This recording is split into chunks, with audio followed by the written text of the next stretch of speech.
Our first speaker is Natasha Trethewey. She won the 2007 Pulitzer Prize for Poetry for Native Guard. Her books, Belloq's Ophelia, was named a notable book for 2003 by the American Library Association. And her first book, Domestic Work, won the inaugural Poetry Prize for the first book by an African-American poet, along with the 2001 Mississippi Institute of Arts and Letters Book Prize and the 2001 Lillian Smith Award for Poetry. Her poems have appeared in such journals and anthologies as the American Poetry Review, Kenyon Review, and the Best American Poetry for 2000 and 2003. Currently, she is the Phyllis Wheatley Distinguished Chair in Poetry at Emory University. She will give a reading this afternoon, provide insights for her writing life and answer your questions. Now please help me welcome Natasha Trethewey. Good afternoon. Thank you.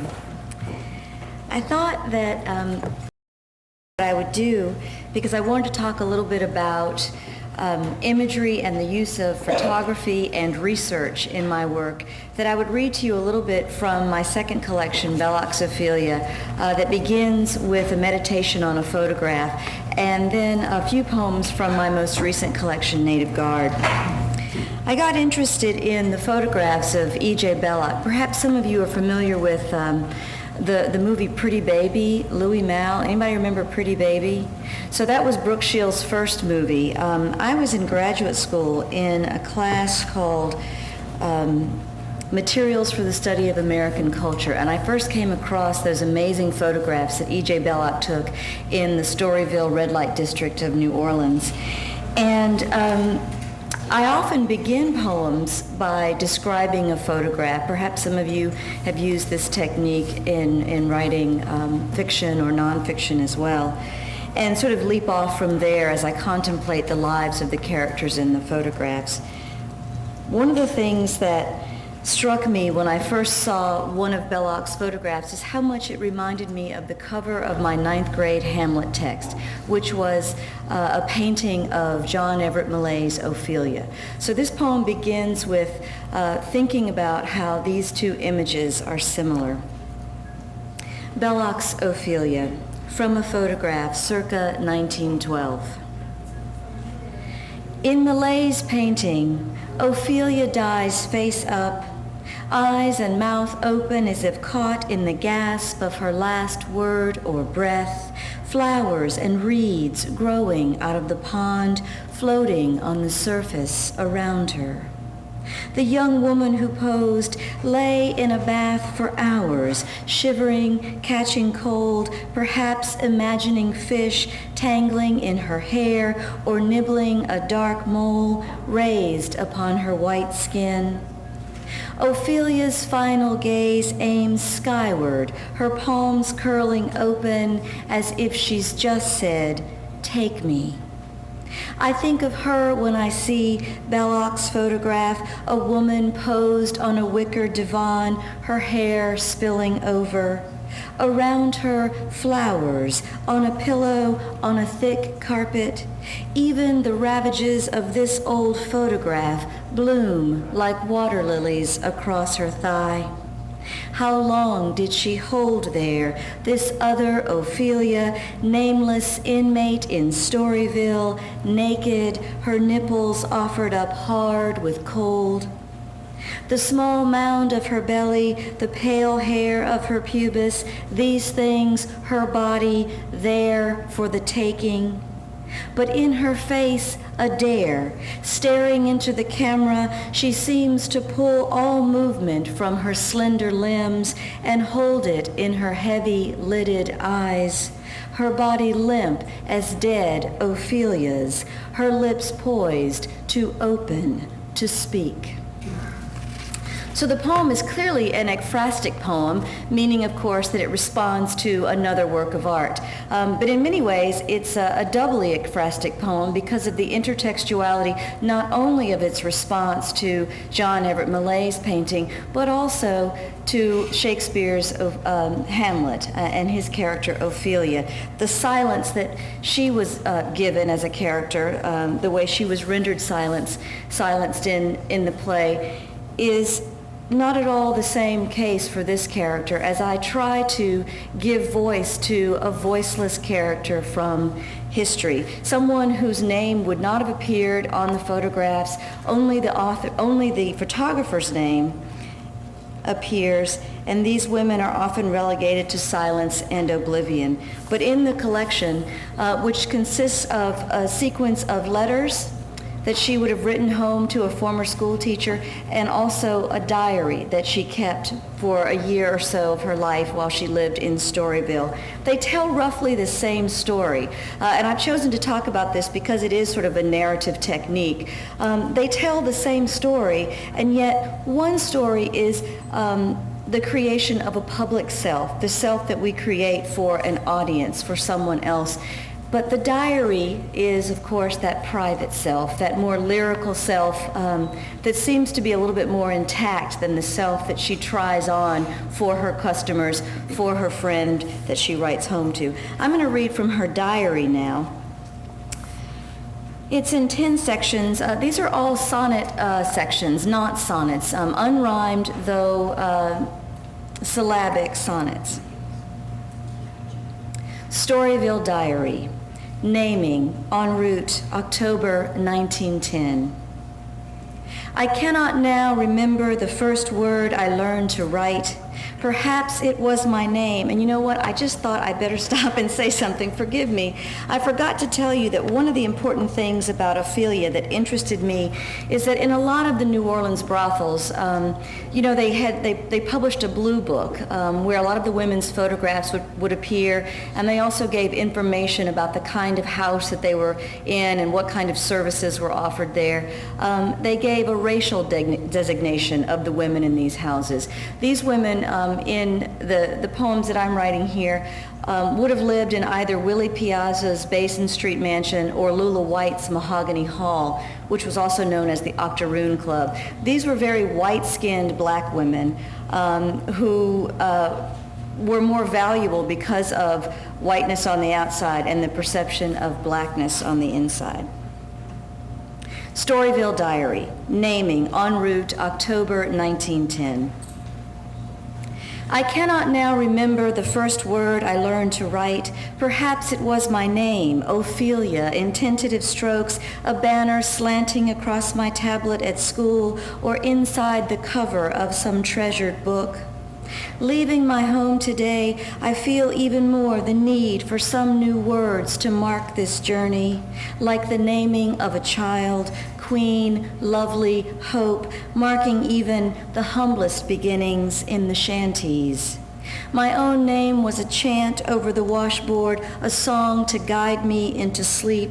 Once, my mother pushed me toward a white man in our front room. Your father, she whispered, he's the one that named you, girl. Father, February 1911. There is but little I recall of him, how I feared his visits, though he would bring gifts, apples, candy, a toothbrush, and powder. In exchange, I must present fingernails and ears, open my mouth to show the teeth. Then I'd recite my lessons, my voice low. I would stumble over a simple word, say lay for lie, and he would stop me there. How I wanted him to like me, think me smart, a delicate colored girl, not the wild pickaninny roaming the fields barefoot. I search now for his face among the men I pass in the streets, fear the day a man enters my room, both customer and father. Bellocq, April 1911. There comes a quiet man now to my room, Papa Bellocq, his camera on his back. He wants nothing, he says, but to take me as I would arrange myself, fully clothed, a brooch at my throat, my white hat angled just so, or not, the smooth map of my flesh awash in afternoon light. In my room, everything's a prop for his composition, brass spittoon in the corner, the silver mirror, brush, and comb of my toilette. I try to pose as I think he would like, shy at first, then bolder. I'm not so foolish that I don't know this photograph we make will bear the stamp of his name, not mine. Blue Book, June 1911. I wear my best gown for the picture, white silk with seed pearls and ostrich feathers, my hair in a loose chignon. Behind me, Belloq's black scrim just covers the laundry, tea towels bleached and frayed, drying on the line.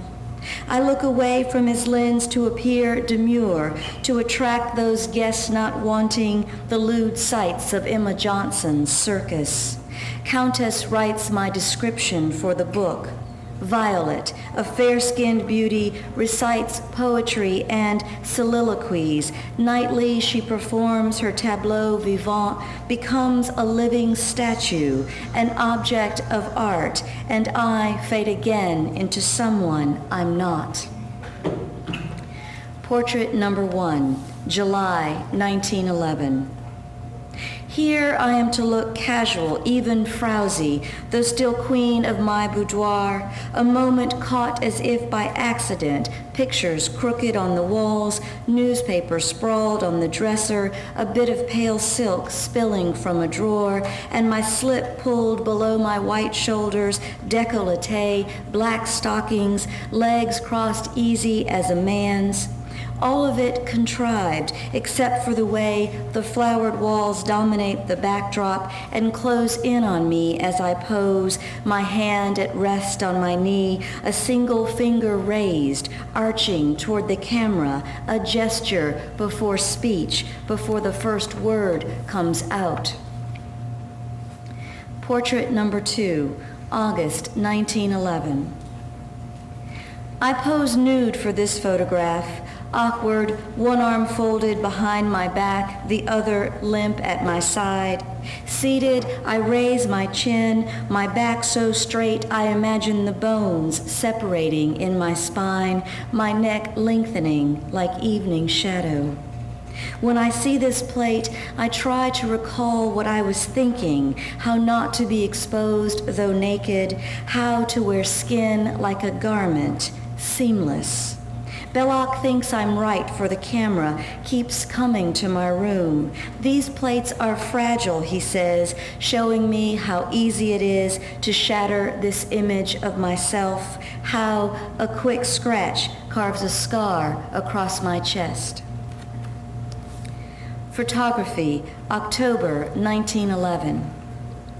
Bellocq talks to me about light, shows me how to use shadow, how to fill the frame with objects, their intricate positions. I thrill to the magic of it, silver crystals like constellations of stars arranging on film. In the negative, the whole world reverses, my black dress turned white, my skin blackened to pitch. Inside out, I said, thinking of what I've tried to hide. I follow him now, watch him take pictures. I look at what he can see through his lens and what he cannot. Silverfish behind the walls, the yellow tint of a faded bruise, other things here, what the camera misses. Disclosure, January 1912.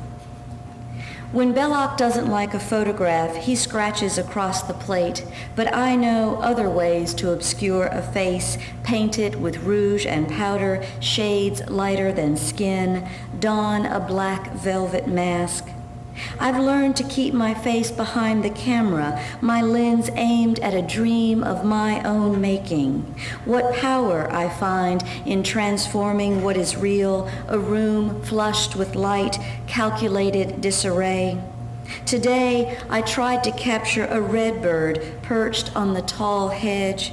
As my shutter fell, he lifted in flight, a vivid blur above the clutter just beyond the hedge. Garbage, rats licking the insides of broken eggs. Spectrum, February 1912. No sun and the city's a dull palette of gray. Weathered ships docked at the quay, rats dozing in the hull, drizzle slicking dark stones of the streets. Mornings such as these, I walk among the weary, their eyes sunken as if each body, diseased and dying, would pull itself inside, back to the shining center. In the cemetery, all the rest, their resolute bones stacked against the pull of the gulf. Here, another world teems, flies buzzing the meat stand, cockroaches crisscrossing the banquette, the curve and flecks of larvae in the cisterns, and mosquitoes skimming flat water like skaters on a frozen pond. Self-portrait, March 1912. On the crowded street, I want to stop time, hold it captive in my dark chamber, a train's sluggish pull out of the station, passengers waving through open windows, the dull faces of those left on the platform. Once, I boarded a train. Leaving my home, I watched the red sky, the low sun glowing, an ember I could blow into flame, night falling and my past darkening behind me. Now I wait for a departure, the whistle's shrill calling. The first time I tried this shot, I thought of my mother shrinking against the horizon. So distracted, I looked into a capped lens, saw only my own clear eye.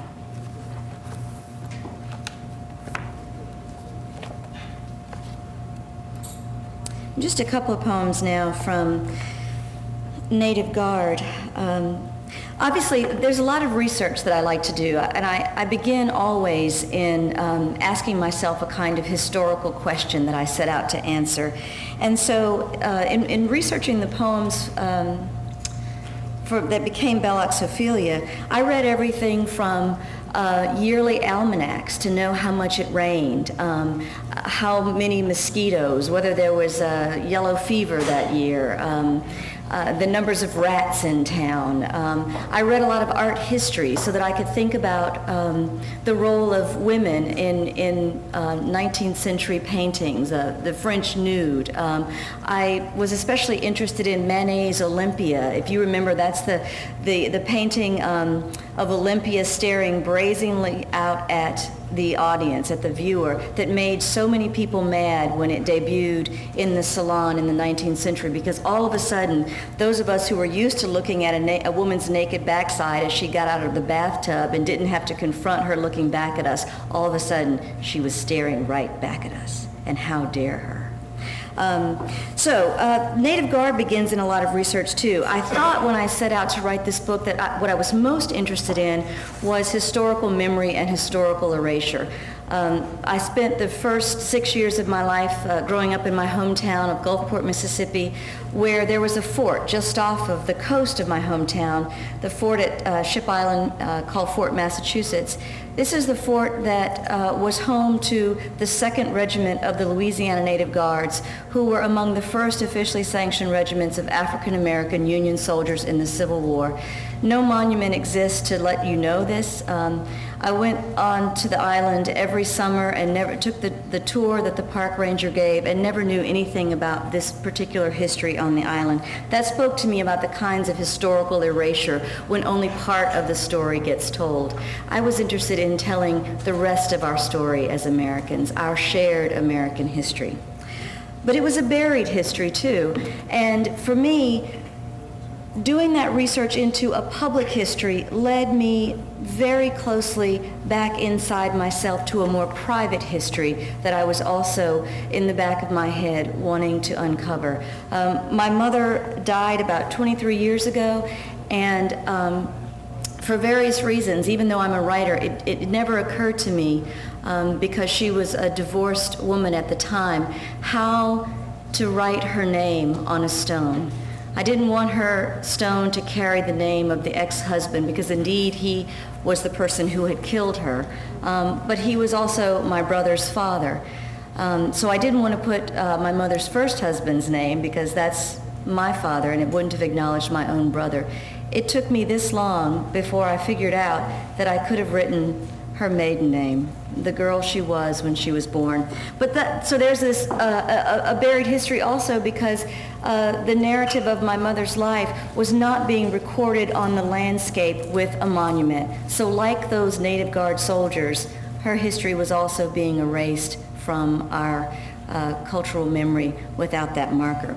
So as I did research about those soldiers, I came then to writing a series of elegies about my mother. This first one has an epigraph from Robert Herrick that reads, "Fair daffodils we weep to see, you haste away so soon." Genus Narcissus. The road I walked home from school was dense with trees and shadow, creekside and lit by yellow daffodils, early blossoms, bright against winter's last gray days. I must have known they grew wild, thought no harm in taking them, so I did, gathering up as many as I could hold, then presenting them in a jar to my mother. She put them on the sill, and I sat nearby, watching light bend through the glass, day easing into evening, proud of myself for giving my mother some small thing. Childish vanity. I must have seen in them some measure of myself, the slender stems, each blossom a head lifted up toward praise or bowed to meet its reflection. Walking home those years ago, I knew nothing of Narcissus or the daffodil's short spring, how they dry like graveside flowers, rustling when the wind blew, a whisper treacherous from the sill. Be taken with yourself, they said to me, die early to my mother. When I started working on that poem, what I knew was that I had this memory of picking flowers for my mother, and that's where the poem began, in just wanting to describe that lovely childhood memory. And because that's the only place I knew I was headed, the poem stalled pretty quickly after the description of picking those flowers for my mother. And this is one of the places where I turn to research to help me figure out where to go next in a stalled draft of a poem. I keep my trusty OED next to me and the magnifying glass, because I have the big, with the tiny. So I took the magnifying glass, and one of the things I always do is look up words I think I know. Because always in looking up words you think you already know, there are the secondary and tertiary and on meanings that perhaps you didn't know or you didn't remember that you knew, and they often provide another figurative level, and they open up a door through which to step into the figurative that what you're working on might not have had already. So when I got stalled in this poem, which originally was called Daffodils, I looked up the word daffodil. And what I discovered is that daffodil is indeed a narcissus flower. So then I had a new title, Genus Narcissus. And what that title did was then give me two other pieces of information. One is that the daffodil is a flower that blooms very early, still in the wintertime, and it dies very early too. It has a very short spring. My mother died just shy of her 41st birthday, so she was very much like those daffodils, that narcissus flower with a very short spring. Also, it calls into the poem the myth of Narcissus. So when I'm given also that intertextuality with Narcissus, I begin to think about my own childish vanity.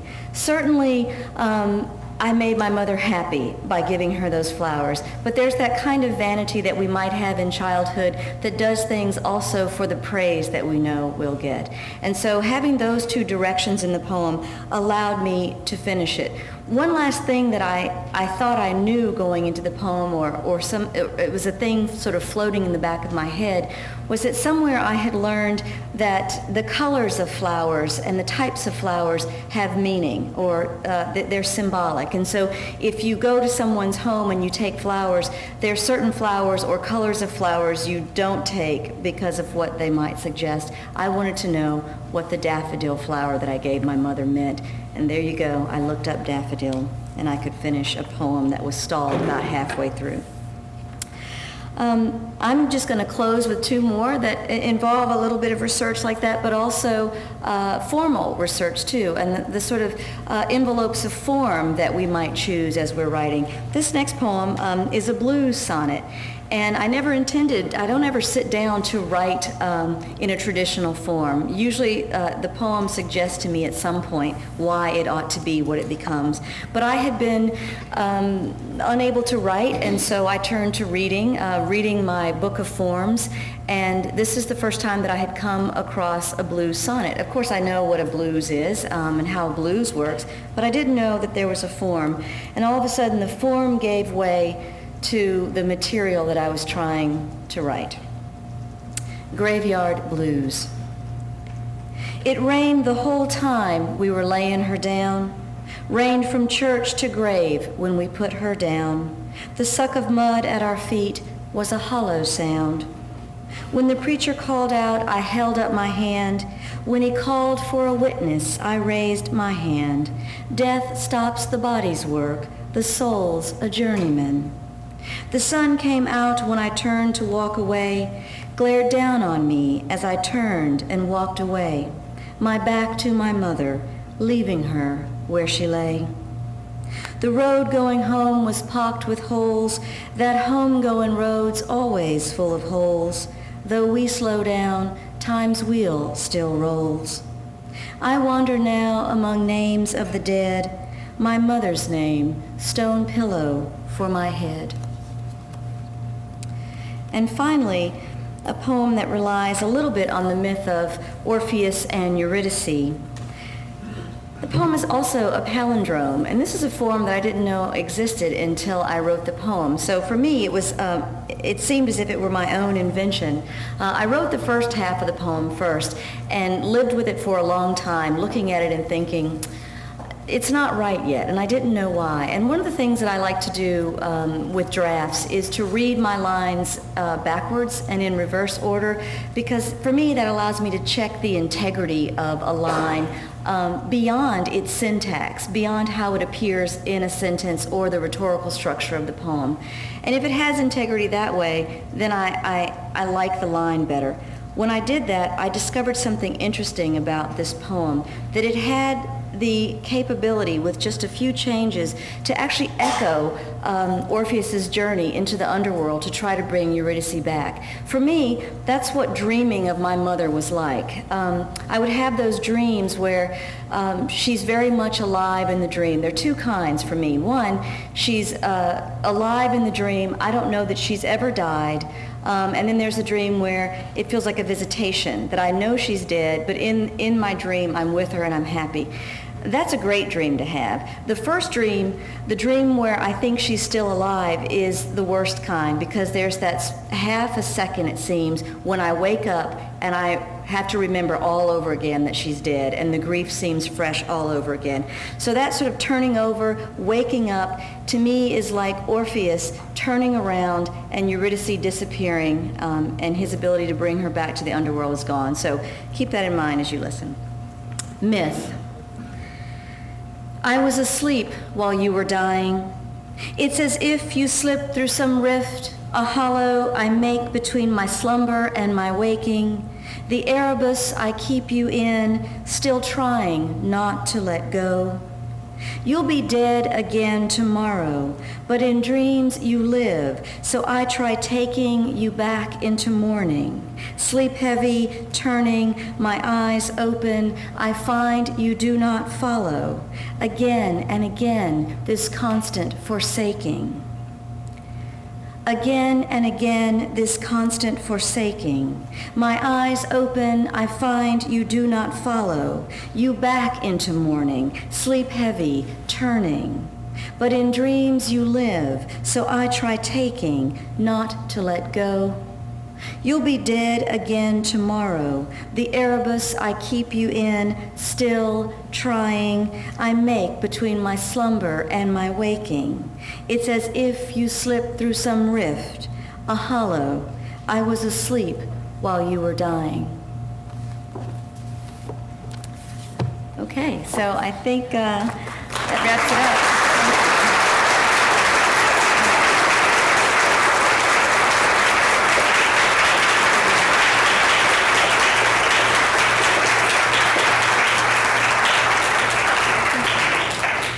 So I think this is the time that we have questions, and I hope to have answers if you have questions.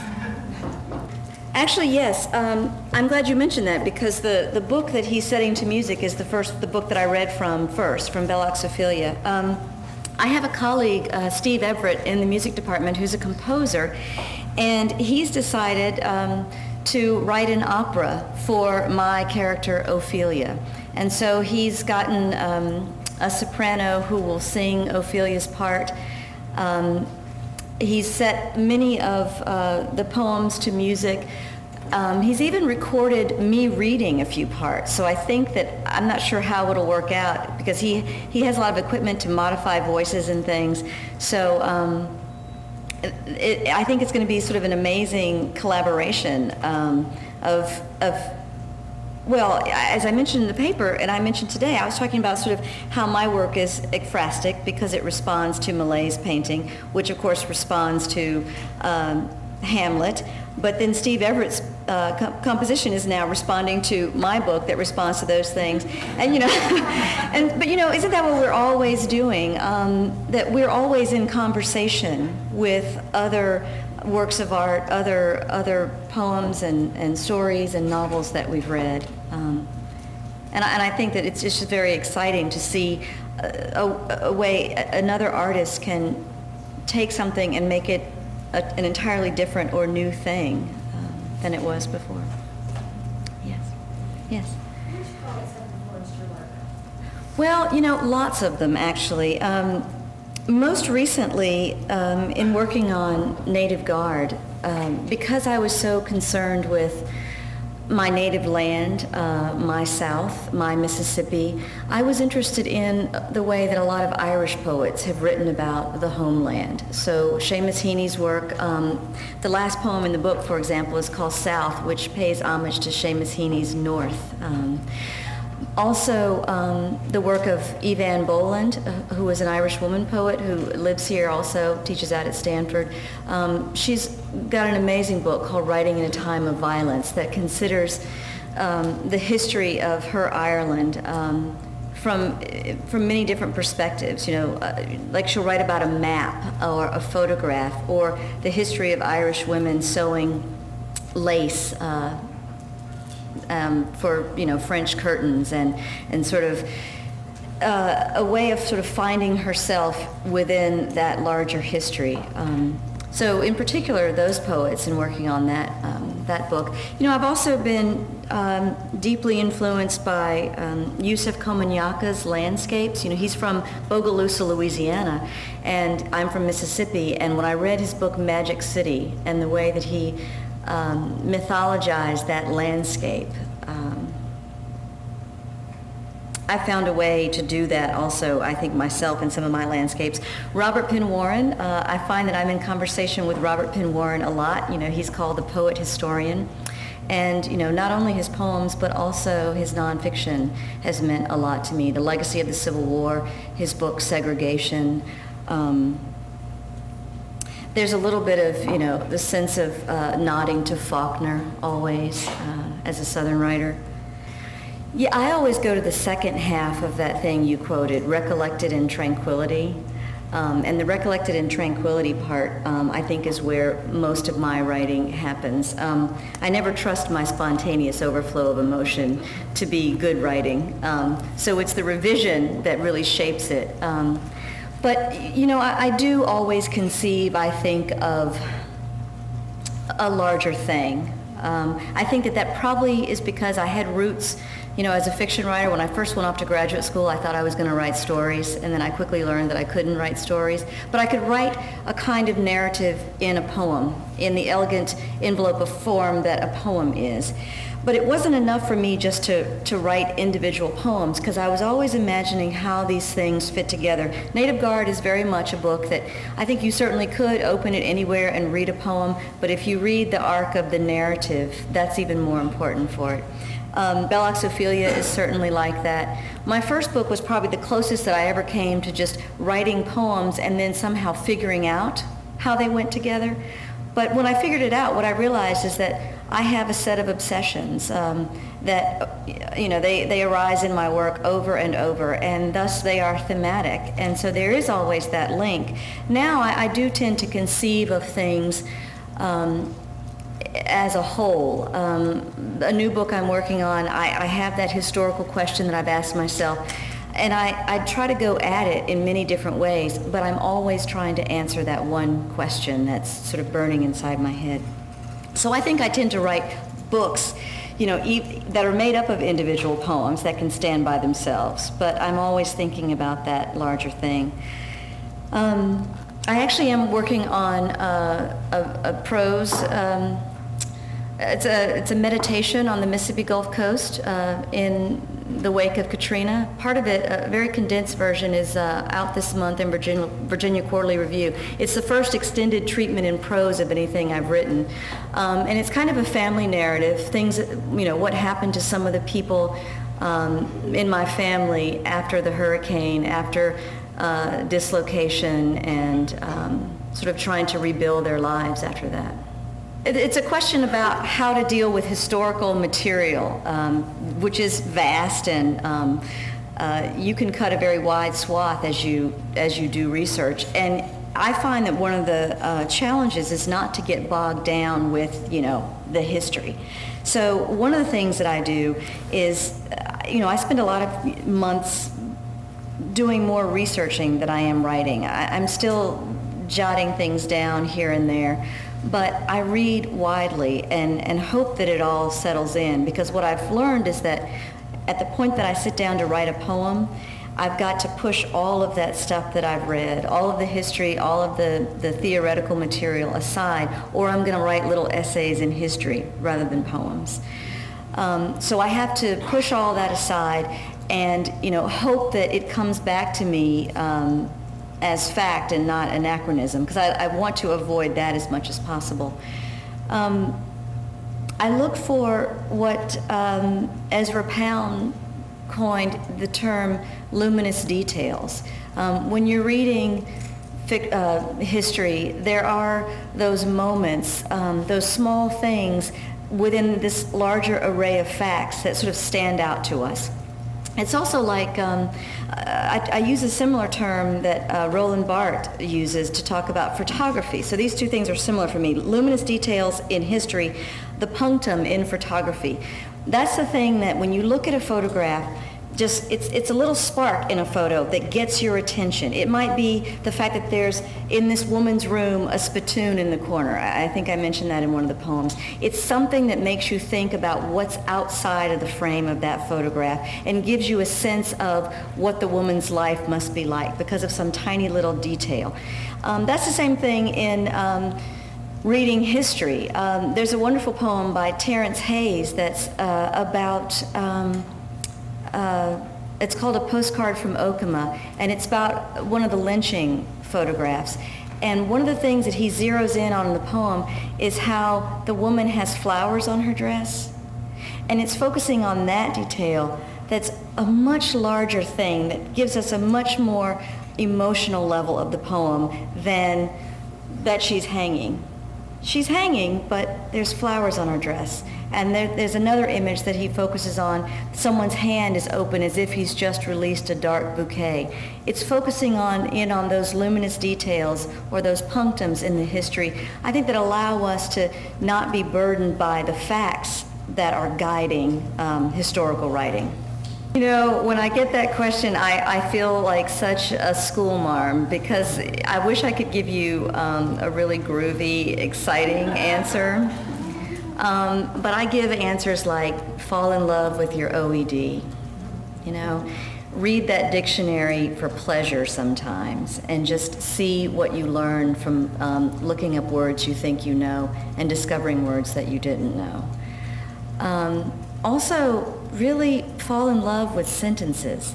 If you know your way around a sentence, there's no stopping you in poetry or in prose. So often people start writing before they, know their way around a sentence. And then poets start messing with syntax before they really know how, you can mess with it, you can subvert it, all kinds of stuff, but better to do that when you really know how a beautiful sentence, a luminous sentence can transform anything you want to say. Anything you want to say can be said better with a luminous sentence. And of course, that last sort of boring thing is to find the writers that you love who are your teachers. It's wonderful to have, like a fellowship among people who are like-minded, who'll read your work, who'll talk to you, but there's nothing like that solitary time spent reading the writers whose work tells you and shows you through example after example how to write your own. That's kind of boring, huh? Not what you wanted to hear. You've heard that before, I know. I'm going to think of a groovy new answer one day. Like, if you write standing on your head, you'll be brilliant. And I'm used to tiny little spaces. So it is hard for me to fill out those spaces. I find that I use a lot of what I do in poetry to write prose. The editor who gave me this assignment last year said to me, just do the kind of research you do for your poems and write it like you write your poems.